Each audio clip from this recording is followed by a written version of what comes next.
Greetings and hello again from the Blizzard Arena. This is day 3 of the HGC Finals for 2018. It's been an amazing day. We've seen some really fun games. In fact, we just got over straight shenanigans as we saw the leftovers take a 2-0 over Mind Freak. Some incredible picks there, even a Gazlo showing up. It was just getting crazy for a while there. But I got a quick question for you, especially for those of you in the audience. You got any HeroesHearth Esports fans out there? Ah, all right. Okay. Well, up next, HeroesHearth is going to take on TheOne from China. TheOne, not to be underestimated, definitely the strongest force we've seen out of China in the group stage. Can they keep it up against the best from North America? Let's head over to Gillyweed and find out. Yes, TheOne has stolen the hearts of so many fans from Heroes of the Storm, but a fan favorite for a long time has been HeroesHearth Esports. This is going to be a fun match just for the heart and soul of Heroes of the Storm as we know it. I'm back here now with Kaldor and Tetcher. Kaldor, that was a pretty fun last match, wasn't it? It was very entertaining, to say the least, yeah. Tetcher, did you enjoy it? I'm always down for anything like that. We're hearing talking in the back about Gazlo, and I'm just like, yeah, I know all these talents off by heart at this point. Sylvanas as well is my favorite hero. I was happy, and that game was acceptable. It didn't go exactly like it was according to plan, but we accidentally had a good series with that Zul'jin. Yeah. My favorite moment was when Blakidney at the end just said, like, okay, I'm going to solo core now with Sylvana. And I'm like, I've seen that in Quick Match in EuroLeague at some point. Yeah, so that dies basically to the core by himself. Was a familiar moment. I like the idea that everyone's just having fun, and finally Blakidney's like, okay guys, we've done enough of this. It's time to end this series and allow us to move into our next one, which I've been hyping up all day, HeroesHearth Esports versus TheOne. HeroesHearth Esports has been bringing a shine to the North American meta, their own flavor on it, of course, that's what the NA teams like to do, but then TheOne bringing in their own style and proving that China still has a lot to give to the hero scene. Exactly, and for me, this is also a bit of a benchmark now for where TheOne actually stands. First of all, of course, it's a huge achievement for them to just knock out leftovers, say, okay, we're going to take the spot, we advance to the next round. That's fantastic. But we're still not, I personally am still not quite sure where exactly they stand, because for me the issue is against Tempest, was it a fluke from Tempest's perspective? Right. I want to see right now, can they bring the fight to HeroesHearth, and if not win a map, then at least make it a very even fight. Well, let's take a look at our standings now, because I can say for certainty, we know the top 8 teams that are going to BlizzCon. We've got Miracle, Gen.G, Team Liquid, Tempo Storm, Team Dignitas, Tempest, HeroesHearth Esports, and TheOne. 3 Korean teams, 2 European, 2 North American, and 1 sole Chinese representative will be looking to represent their region with pride. However, standings are not locked. We still don't know the seeding for how teams will match up, and that is very important talking about a single elimination bracket, Tetcher. It's even important in this match, in fact, especially important in this match. This could decide the number 2 seed in the group, and it could certainly decide the number 3 and 4. If TheOne are able to 2-0 HeroesHearth, they will of course overtake them in the standings. HeroesHearth, if they are able to take a 2-0, they're going to be catching up to Tempest, which is their last opponent, the last game of the day tomorrow. So either team getting a 2-0 here is a huge deal in terms of avoiding that very unenviable 4th seed position. Kaldor, do you give it to either team off the bat to be able to 2-0? I mean, if anything, then I expect HeroesHearth to come out here and take the victory without losing a map. I feel they have grown a lot. I feel they presented themselves so far very strongly with different styles that they also have shown. And they have a bit of an advantage over teams that faced TheOne earlier. First of all, they're not going to fall into the trap of underestimating them. And second of all, I expect them to play around them and not give them these snipe compositions that other team have let them get away with. Well, in talking about TheOne, Tetcher, being the only Chinese team left now, BTG are not able to make it into the next stage. There is a lot of pressure riding on TheOne to do well here in this match for the rest of the group stage and even beyond, because there is some regional pride there. There's also the idea that they feel like they have to try harder because China has lost so many players, and now they're kind of in the next round, the next guard of Chinese Heroes of the Storm as we know it. Absolutely, like we saw in the videos earlier on, both TheOne and BTG came into the league at the same time a year ago through the Open Division, and as you said perfectly, old guard and new guard is the right terming because they have the motivation behind them. And China is a region that is very focused on regional pride. When one team does well, that inspires the rest of the region to do well, and they haven't done well. It's as simple as that, and as such, China seemingly just has never competed on an international stage since E-Star. Now, finally, there is this small candle, this small match, if you will, of hope. And the One are the one team to try and guide China into the light. The impressive thing for me is simply that they're able to make that happen with a sub-player, because that has been, visa issues have been something that has plagued these regions for years now.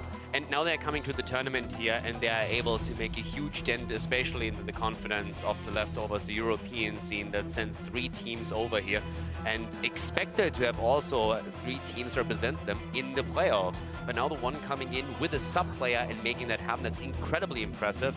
And you have to cheer for these guys. But that's not the only team that has done that either. BTG was doing that, and HeroesHearth Esports had to do it too, because Hami coming in fairly late, especially late when you consider the idea of the rest of the rosters playing maybe the entire year like Team Dignitas. But HeroesHearth bringing in Hami has proven to work out very well for them. We asked them where he might fit in as compared to Arthalon, and they had some really great things to say. They definitely seem to, they say that he has allowed their rosters to be a lot more flexible. Yeah. And this is a fantastic thing for them. They felt a little bit sort of pigeonholed into certain drafts, and we have really seen that new flexibility come in.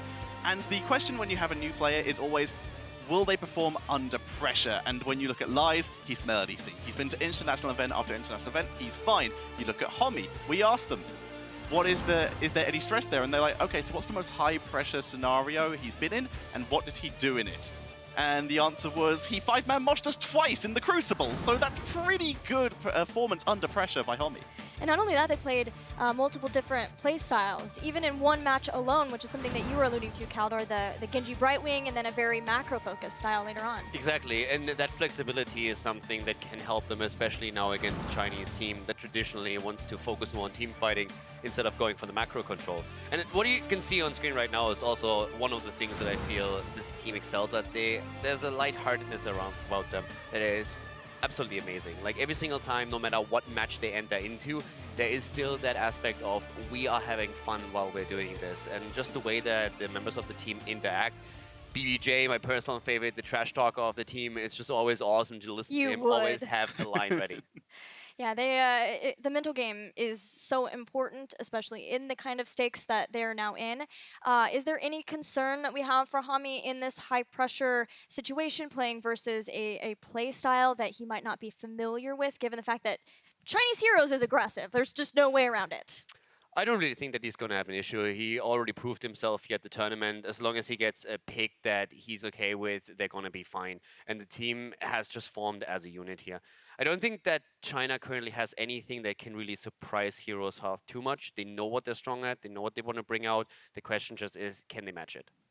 I completely agree. The fact is, this, as we saw in just now as the team run by, this is a very well-balanced team as HeroesHearth, that they can adapt to a lot of styles, and they've proved this repeatedly at international events. I don't think they're going to have any issues being surprised by anything or not prepared for anything. It's just a question of whether their style matches up well against the Ones. Right. And if they're able to, they've easily done enough research. The question is whether they have something prepared, they know the exact target bands and how to play around the Ones drafting style. Right, talk about performing under pressure. The One themselves almost didn't make it here. They had to go through playoffs, Toucher, and they're the ones who kept SPT, who I feel like has represented China for as long as we can remember at these kinds of international events. The fact is, the One, they were in the finals for the first half of the Chinese split, and they got to the finals and were taken out from first seed by SPT. They get to the finals again this time, like you said, taking out SPT, taking out that old guard. They have become so close, so many times to being the best team in China. And now they come to an international event, they don't even defeat any Chinese teams, and they start performing against international teams. One of the things that I found, in hindsight especially, very funny is when we asked them, okay, when you look at the group, who do you think you can beat here? And they came out and said, like, oh, we think we can beat anyone except for Dignitas. And my head was like, yeah, sure. Boy, were you wrong. Especially when they were asked about the leftovers and about HeroesHearth, they said, yeah, of course, we can beat anyone. And I was just like sitting there, I was like, don't laugh, don't laugh. And then they come out and just like take leftovers to a point where they now kick them out of the group. So they definitely proved me wrong. And now they have to just prove that they can not only do it against Europe, but they also have a chance to do it against the name. My goal is to, by the time we actually get to BlizzCon, have you wearing a the One wristband. Yeah, good luck That's with my that. goal. I'm going to try. Someday. Don't let your dreams be dreams, buddy. We're going to the Battleground pool for this last best of 2 of the day between North America and China. Bans are going to be on Infernal Shrines and Tomb of the Spider Queen, and then we're going to go to Dragonshire now. The Infernal Shrines ban is consistent for Heroes Hearth. It is somewhat of a hit to TheOne because it is one of their favorite battlegrounds. But what do you think about Dragonshire for Game 1? Shocking, a macro map coming out as map number 1 against the Chinese team. I really like it. It's exactly what you what you want them to do, and now they just have to communicate really well, make sure that there are not going to be any quick rotations onto solo lanes, because China is going to look to get these quick kills. So as long as they communicate well, and as long as they announce, okay, we just lost vision on some heroes, they should be absolutely fine here. This is their playstyle. It's the one who has to prove right now that they can adapt to it. This is where my girl Brightwing came in for HeroesHearth Esports. Just saying, BBJ, if you want to pick that again, I'd be okay with it. As would I, to be quite honest. It was effective. The triple reset comms, sorry, we saw with Brightwing in it earlier was really entertaining. But for now, TheOne removing out that Medivh and the Abathur, 2 of those wildcard heroes that can really change a drafting style, and perhaps, as Caldor, I'm sure, is about to say, some form of macro heroes. No, I meant like, remind me again, like when Brightwing came out against Dignitas, how did that work out? So the Medivh ban is interesting to me because Heroes Hearth hasn't shown a whole lot of Medivh, but a lot of teams feeling like they need to ban him when it's not a comfort pick for them. But this enables TheOne to pick up Genji. Mang played a great Genji earlier on, and then the Garrosh Trunda combo for Heroes Hearth. Okay, there's already a couple of things here. First of all, with Genji, of course, you have that quick rotation top side. That's always important. You want to offset the balance in the solo lane a bit. But with them picking up Irel, they already have a super strong solo lane. Every single hero that you already see has mobility tools for engage and disengage. They have Irel to control lane and also the shrine. Genji can come up and help out, try to create a kill opportunity, and so can Merlin. Jump out of a brush, try and hit that Storm Bolt, and then go for that kill.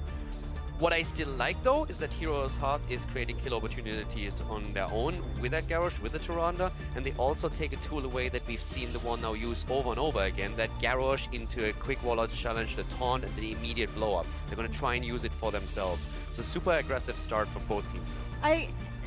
TheOne are good drafters. Like, that's a big reason why they've been able to make it as far as they are. They do their research, they figure things out, they know what they need to do, but still draft to what their strengths are. Yeah. You know, I want to make sure there's some wave clear here, especially for the mid-bot situation, but yes, they're off to a great start. So far, I'm really enjoying the mobility of this draft. The ability to leap over basically any single wall with any of their heroes is going to be something Tyrande especially might struggle with. The ability to now chase Hanzo is also going to be incredibly impactful if they are able to get these nice rotational ganks.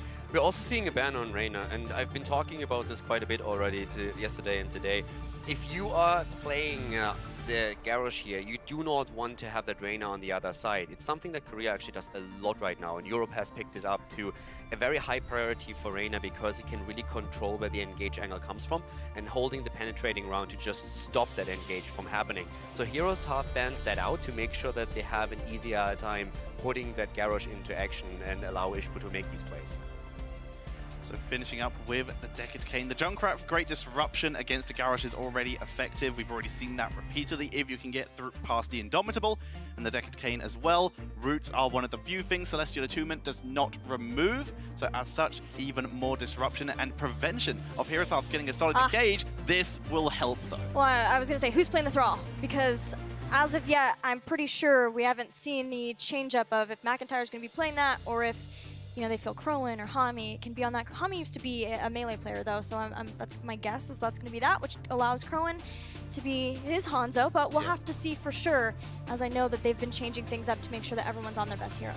I gotta admit though, that draft is looking pretty good for TheOne, much better and much different from what I expected. I didn't really think that they would show a draft like this, but now they have a lot of wave clear, they have a lot of mobility that they can use in here. We've seen combos with a concussion and after Storm Bolt to try and flip someone into the team and then follow up on it. We have the quick rotations that we pointed out earlier with the mobility on Muradin, Ural and Genji. Solid draft by them. Yeah. For me, it's just a question who has the better execution. Yeah, mobility on Junkrat as well. Seriously, anyone is going to be incredibly hard to gank here unless it's Decade. In which case, why is he so far forward that he's the one getting ganked compared to everyone else here? the draft is very sustainable. They've got Deflect, they've got the Ardent Defender, they've got, of course, Muradin's self-sustain. This is a pretty safe draft with dive potential from the one, but HeroesHearth, like you guys mentioned, so much blow-up potential. They also have great engage. They have the yes. Hanzo Arrow, they can go into Sundering if they want here. You have the Jet Propulsion coming in from Blaze. So this is really just about who engages, who starts the engage, and then how do you follow up with the execution. But I'm still impressed by the one. I didn't expect a draft that is catering as much to the map as this one is. Tetcher, with a Junkrat and a Genji, who's gonna play that Genji? Because Meng played one earlier on, but Melody C, aka Lies, is an old school Genji player. He was playing X-Strike before X-Strike was meta, you know what I'm saying? Like, he is an old school Genji player. He was also one of the innovators of the Rush Middle Fountain on Battlefield of Eternity Melody C build. special. Exactly. So we know both of these players can play it. I believe it is probably going to be Lies playing it this time, due to the fact that Meng has played a very solid Junkrat, but the fact is, Lies is so flexible, either one could be playing it. Right, all right. Well, Wolf and Dread, I know that they're going to have fun with this one. Take it away, guys. Thank you very much, panel here. I am with Wolf, and Wolf, this one is going to be an absolute doozy. The one has been gaining momentum. HeroesHearth Esports picking a macro-oriented map. What are your thoughts after the draft? I mean, I like both drafts a lot. I think it does come down to the execution, as was mentioned by the panel before. The bunker is going to be the saving grace for HeroesHearth, I think, in most of these fights. But pre-10, I think the one has a lot of ways to get early kills and control the objective. So post-10, if the execution is good, I do favor HeroesHearth in this first game. Yeah, the one thing that has me leaning a little bit towards HeroesHearth Esports is the Hanzo versus the Genji, and that's not over kill potential, that's over wave clear on mid. HeroesHearth should have a big advantage there, but we'll see if it comes to light. As we see, Crowan is going to be the man there on that Hanzo. We got BBJ repping on the Tyrande. McIntyre actually is our Thrall. Ishbu on the Garrosh, and Homicidal on Blaze. In the blue, it's HeroesHearth Esports.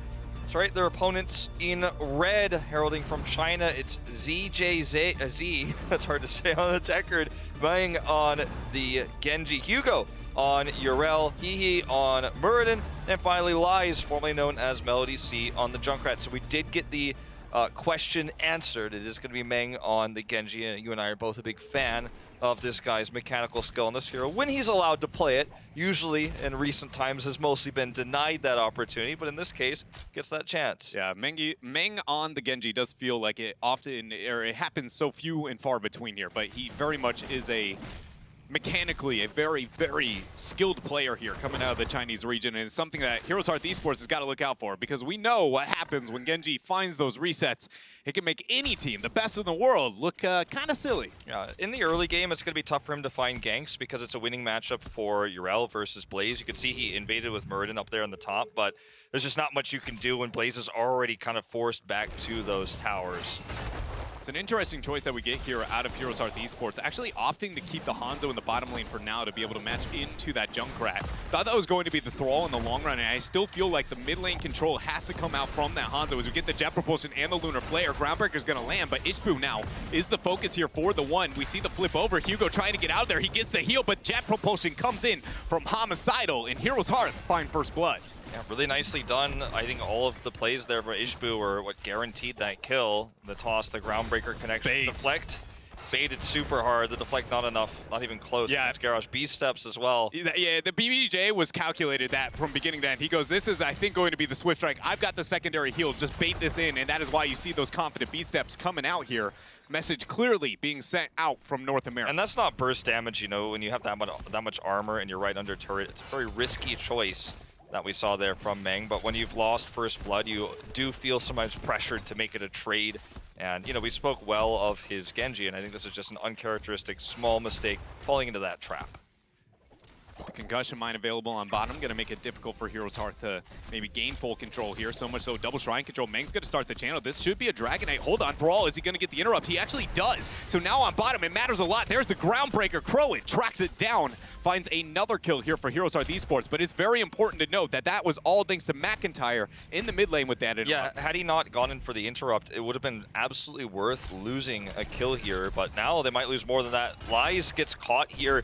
Really nicely placed Lunar Flares. That's the second big one there from BBJ, understanding movement, understanding the pathing there. Had he walked the only way he could escape, the Luna Flare would have caught him, he would have died, so he got caught in a catch-22, couldn't go right, couldn't go left, and this allows HeroesHearth Esports to push super hard this bottom lane. This is the focal point because, again, that top lane is going to always, for the most part, be controlled by the one. So you get some experience from this, pushing down that cannon tower in the lane you do control. Yeah, and it's very important that if you can't win on the top, have to make sure you get that emphasis on bottom, as you talked about with the Urel matchup into the Blaze.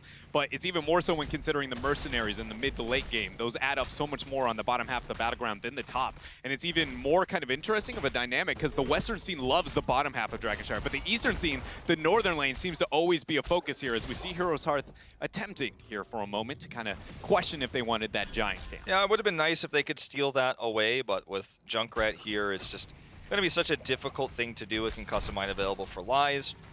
So there's a nice little push here for the one to try to counteract that damage that was done to their wall. It's going to be a slow push here. You can see just Deckard shoving them out, but he's actually going to rotate down. They're committing now. Crowan is the target. Mang in really good spot. He jumps over the wall. Great toss here by Ishbu to actually prevent that follow-up damage of BBJ. In a dangerous spot there. Yeah, if he connected with that Stormbolt, actually, that BBJ was able to sidestep there by a sliver of a pixel, it felt like. That would have been one dead Tyrande. Now we see double Shrine control in favor of the one here, but wave control over mid lane heavily in favor of HeroesHearth Esports, and that's partly why I was talking about that Hanzo matchup that I thought it would add up here for HeroesHearth Esports, even if the double Shrine is in favor of the one. Yeah, they can't quite get on this to squat it, and we're going to see instead a commitment for Mang. This time, Crowan, I don't know if he gets out of here. You just jump over the wall. Groundbreaker actually dodged there as well. Hey, gonna get flipped over, gets a couple of potions. No body block attempt out from Ishbu as he gets the Dwarf Toss out after throwing out a nice Stormbolt, finding a free stack. Feels very back and forth in this four-man down here in the bot lane. You know, it's basically cooldowns are traded for advantages, but in this case, HeroesHearth does actually get a little bit of an edge because they have this minion wave. They're going to get this full cannon tower down. And yes, the one is being the ones that are mostly initiating these rotations. They are kind of leading the charge in that way. They had that tiny window where maybe they could have gotten a Dragon Knight, but they're losing out experience every time they fail to get those important kills. Crowan gets a lot of damage. Ooh, that was a really good job from Mang actually eating that scatter arrow. I'm not confident he had enough DPS, but against that gate right there, if you get that scatter arrow against and every arrow hits that Murden, that might have been a kill there. So good job protecting the team.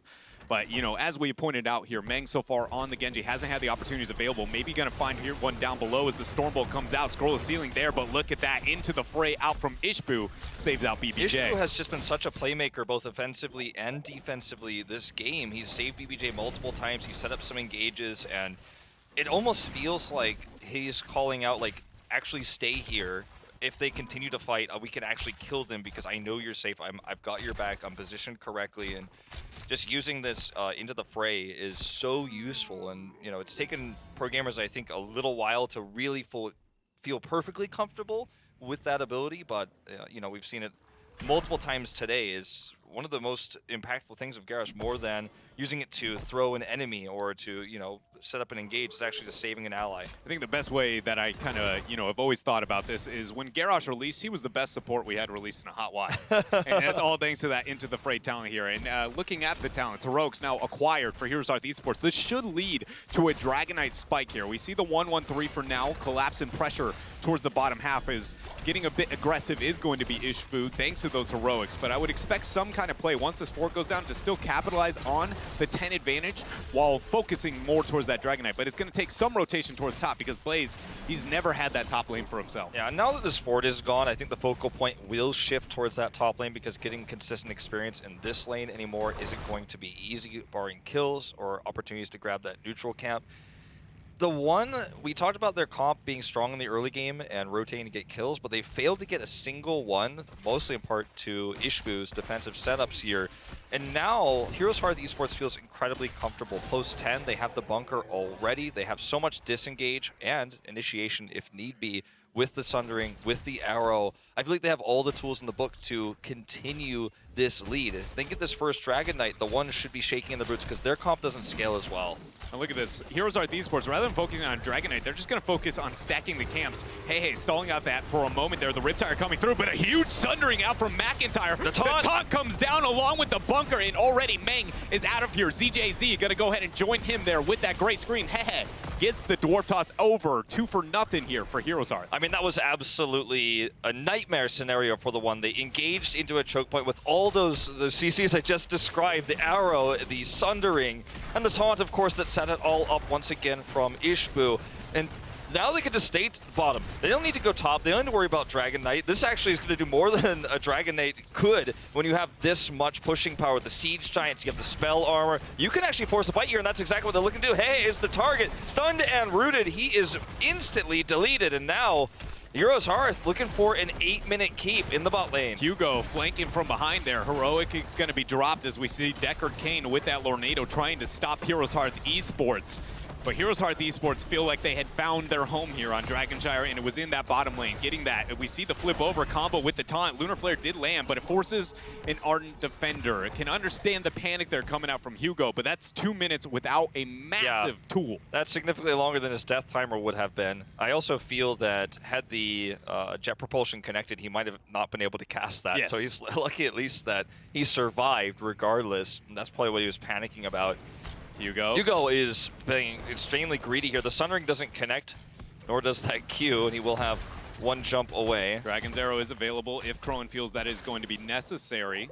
Looks like they are comfortable with the circumstances at hand and back out. That was really greedy what he was doing down there, but I guess he gets away with it. He bought a lot of time, so that worked out for him very, very well, but I think that had those CCs connected, it would have been a different story. Speaking of which, we are going to see insta blow up on Deckard Cain. Hey, trying to catch some members in the back. BBJ is blown up next. Bunker going to be thrown down. Will Ishbu be able to get in? He does. Flamethrower's going on to Hehe. We see the advance there as Groundbreaker ends up connecting. Hugo seems to be the focus. No Ardent Defender available. Oil down. Homicidal moves up, throws out the crossfire, and finds 3 members here for the one of BBJ. HeroesHearth has gotten a lot of control all over the place, but at least, silver linings moments here from the one, finding their first kill of the game. Yeah, very well played here in that rotation, but at the end of the day, it's still better for HeroesHearth, and now they have enough presence on the map with the bottom lane pressure, with the catapults, to actually make a fuller rotation up top with the dead members of the one. The bot pressure will allow them to hold the Moon Shrine, and now they can actually look for a kill for that Dragon Knight. Lai is caught here, stunned, and then knocked up by Groundbreaker, tossed up as well. We need to see a heavier rotation here, though. Dragon's Arrow not up for 20 seconds, so it's a little bit tough to actually fully commit here. Thrall is going to get collapsed on bottom as well with a Genji Murd in flank as Ishbu trying to get the retreat. Does end up hitting that Groundbreaker. It's going to be a tough moment here for McIntyre, actually taking a massive trade upward onto Meng. Meng has to second guess this. We do not have a Sundering as it was used to get into this position, but now with BJ there, no Sentinel to interrupt the back. Meng survives. Pretty incredible rotation by the one to send 2 bottom like that and to lay heavily in the top shrine. They're going to lose Hugo here mid, but they've got a lot of time on that Dragon Knight, but a small rotational mistake here will very likely give HeroesHearth that opportunity. Also, don't forget the bottom lane is starting to stack up in terms of catapults, and very soon that's going to be a real issue for the one. They're going to have to respond. They are doing it as we speak.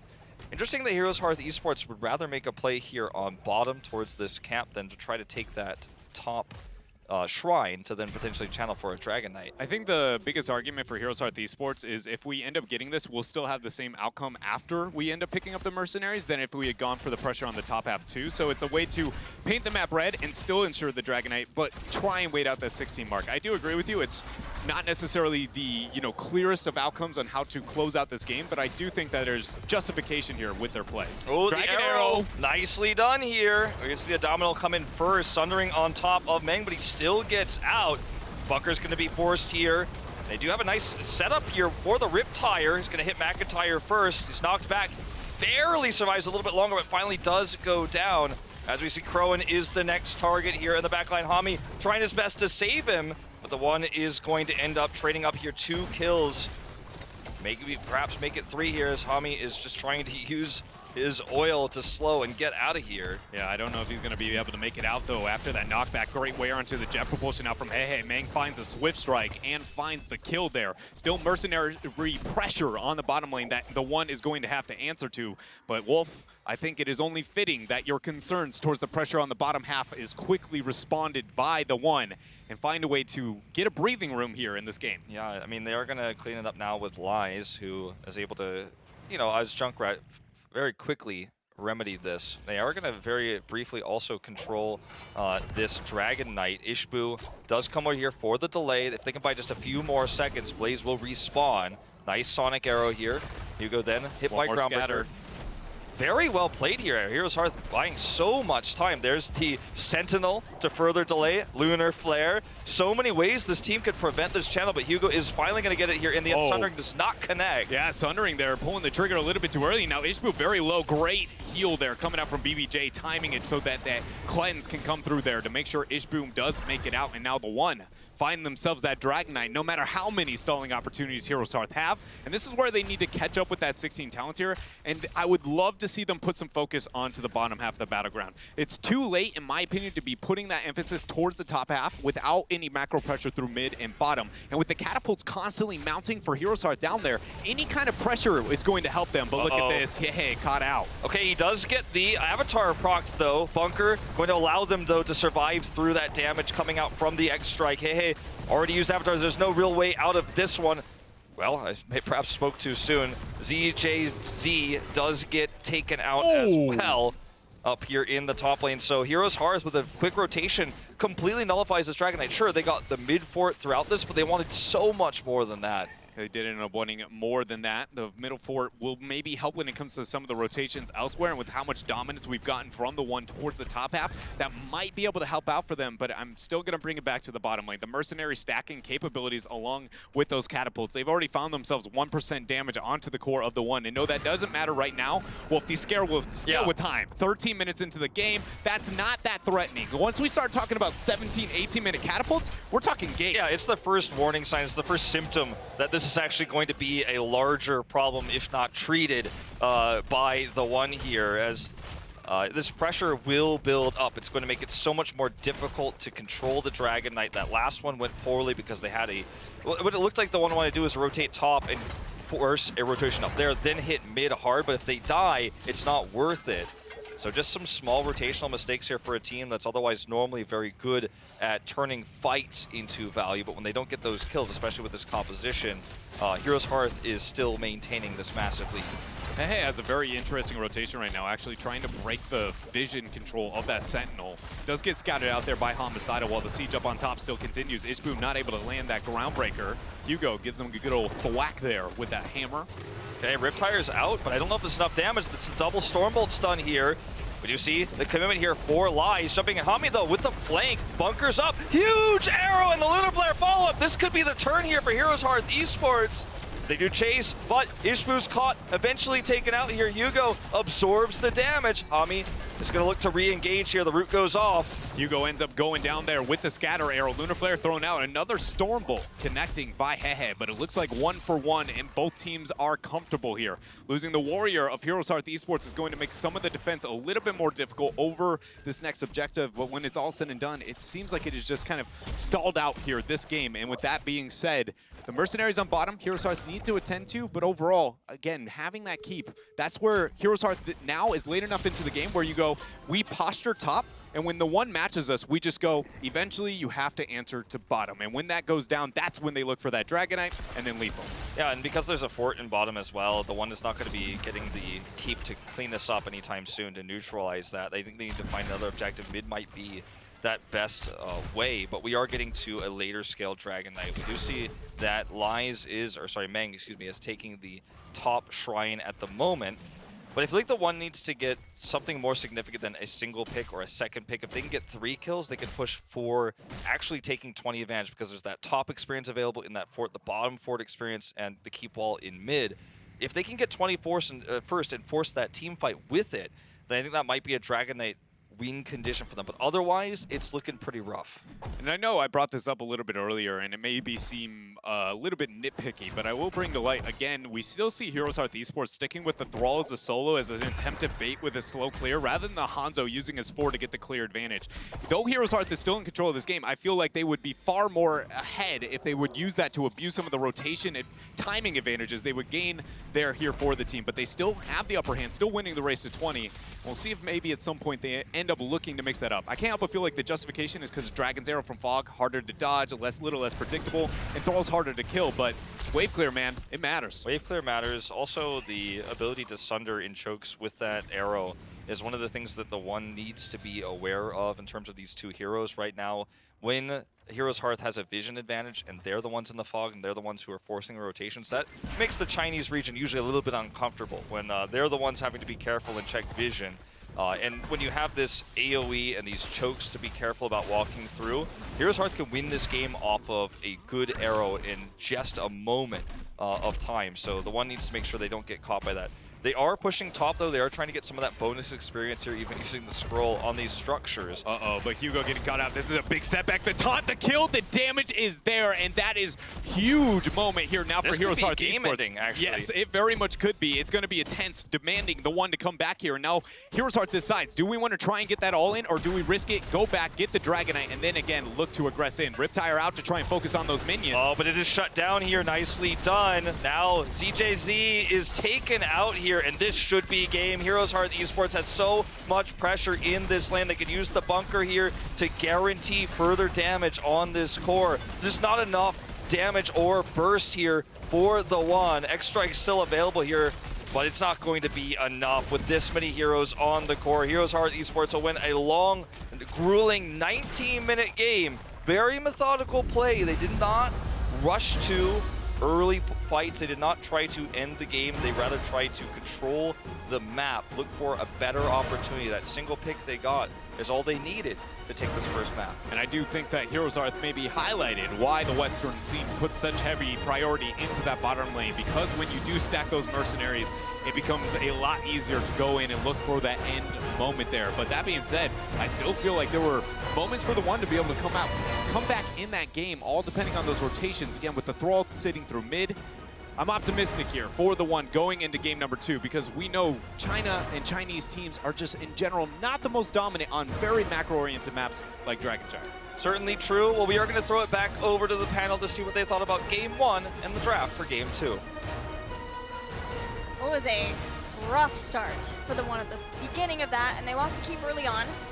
Things did get better for them, but definitely some things to clean up for them moving forward. Yeah, the game was a bit of a roller coaster, I feel, for both teams. At the beginning, HeroesHearth very dominant. Then they make the decision to engage to find a Genji kill, throw everything they have, every single cooldown on Genji, commit into a fort fight, and then don't kill the target and get cleaned up on the way out. So that was the ticket back for TheOne into the game. But communication... Yeah. I mean, seriously, does Hugo know that you have a minimap, or what's happening? I'd love to be able to make excuses like, oh, Hugo doesn't play Urel that much, and all of that's true. But the fact is, you shouldn't get caught that many times. You should pay attention to the minimap. In that last fight where he got killed, which directly led to his team's defeat, he shouldn't have been that far out because he knew where HeroesHearth were because Junkrat revealed it. I mean, let's be honest here. Dragonshire is not the forte of at least the Chinese teams here, right? There is one Chinese team, SPT, that has liked Dragonshire for a long time, but those kinds of rotations in skirmishes, people just getting caught out in a lot of those rotations, we saw the same thing from BTG. I mean, he got picked up 3 times with his ult up. And that, I don't know if there's no communication if he doesn't look at the minimap, but before it happened several times, that was already a bit annoying, but you kind of glance over it, you're saying, okay, it's a setback, let's play from there. From HeroesHearth's perspective, that was a fantastic kill. They worked hard for it, they made a good rotation happen, but when you are in the shoes of TheOne, that just can't happen. You have 0 reason to be in that spot, none whatsoever. There's not even a keep anymore that you have to protect here. You can literally let it push more towards your core, wait for the rest of the team to pick the 20 at the top side, and then go down to you. So he just single-handedly threw the game after they already had a tough time coming back into it. So for me, it's still a mixed bag. I look at HeroesHearth and I say, okay, great moves at one point, then a little bit of misstep in the mid-game led to a very even game towards the late game. And at the same time, I look at China, I'm saying, what do I take from that game? I don't know what that game really told me now. Yeah, those kinds of plays are plays that TheOne should be very comfortable with punishing, because those, you know, when there's an overextension, they're going to be able to punish that kind of thing. It's China, right? Like, they get very aggressive, but the teamwork was very good for HeroesHearth. And HeroesHearth, like you said, their teamwork was fantastic, their synergy was great, and I have a little bit of a replay to show how they managed playing from, not so much behind, but from a down position. So we're going to jump in here. This is right after TheOne had finally been able to actually get a couple kills and move themselves onto the map. They have both shrines. They are prepared to grab this. Let's check out the mini-map very quickly. We have currently Blaze still dead, Thrall and Tyrande still on the way from base. These are needed. You know, with that many people down, it's unlikely you'll be able to prevent the Dragon Knight forever, but you do need those people, especially Blaze, for the defense in case the one dive. So what we're going to do is we're simply going to play it forward and just see how many times HeroesHearth are going to be able to interrupt this without being punished. We've already got one here, and right now this is given time for Crowan to arrive. Gets the second interrupt. Right now, we're starting to see the one moving in, but they're also trying to split soak to catch up in experience, denying them a huge amount of value because with yet another interrupt, we're starting to see Blaze is getting closer to his respawn. This is also given time for Tyrande to nearly make it onto the map as well, moving in. This has drawn Lies and Yarel in as well, and everyone else in as well, because they're realizing, wait, we might actually not get this Dragon Knight. So in one fell swoop, HeroesHearth have managed to give time for all of their players to respawn without being punished, and they were able to deny the split soak XP from the one. An absolutely fantastic play of just great interrupts and safe positioning. That kind of communication and teamwork is something that HeroesHearth has been known for a long time. Lovely to see that they can keep that up with Hami alongside, even switching roles slightly to accommodate bringing in Thrall and Blaze. And with that win, HeroesHearth Esports guarantees that the one will be in the 4th seed going out of Group B. HeroesHearth are either in the 3rd seed or could even go into 2nd, depending on how tomorrow's matches go. We're going to get a quick word from our sponsors. After that, our final game of the evening.